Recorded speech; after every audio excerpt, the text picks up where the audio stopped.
Des Tunisiens font la queue devant ce supermarché. Il faut faire preuve de patience et de courage pour y accéder.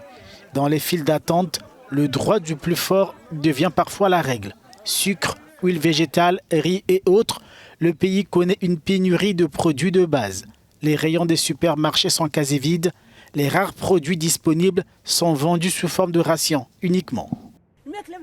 Il n'est pas possible de vivre sans nourriture. Nous pouvons vivre sans meubles, sans bâtiments ou sans rien d'inutile. Mais manger est une chose nécessaire, surtout à des occasions comme l'Aïd, le Ramadan ou le Moulid. Et nous ne pouvons pas nous passer des ingrédients de base, quoi qu'il arrive. Les aliments ne sont pas à la portée de toutes les bourses.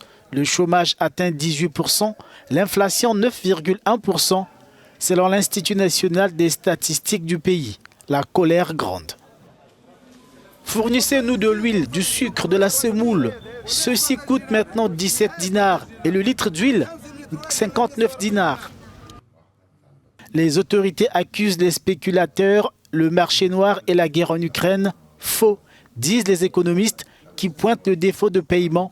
L'économie du pays tousse.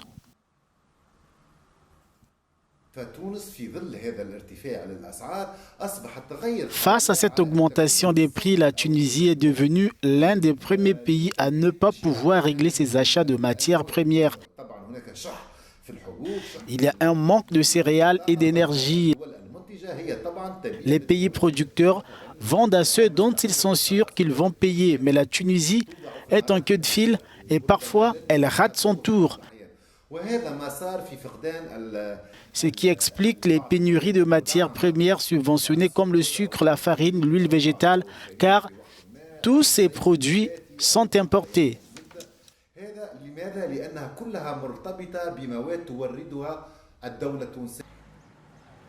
Tunis négocie un prêt de 2 à 4 milliards de dollars avec le Fonds monétaire international pour faire face à son déficit budgétaire.